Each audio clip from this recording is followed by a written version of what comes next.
ayaa booliiska Soomaaliya caawinaad isoo weydiistay wakiilan meesha ugu noqday saraakiisha la tababarayay iyo viisooyinkoodii tikedyadoodan maaragtay ka caawi jiray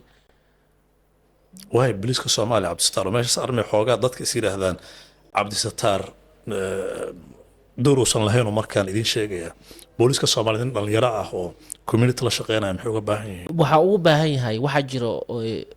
qof adeega ah xoog furan haddii madaxweynaha Soomaaliya adoo Kenya joogta oo wax kasta qabsan karta oo ku yaqaan aqoon horta sideeda la isku adeegsadaa nin la yiraahdo General Maxamed Sheekh Xasan Xamuud oo markaas taliyaha booliiska noqday oo ka horna Shariif Xasan xokeen u ahaa oo aan isnaqaani ayaa ila soo hadli jiray baasabooro ii soo diri jiray baasaboorda safaaradda Egypt geey taa safaaradda Belgium geey saraakiil ii soo diri jiray baasaboorada si ticket u gooy dhoofi nin xoog furan ah maskaxna furan ha laakiin booliisku uma shaqeynaynan waa kaalmeynay waxa aad maqasho kaalmada beesha caalamka dadka Soomaaliyeed dawladdu way kaalmeyn karaan beesha caalamka kaliya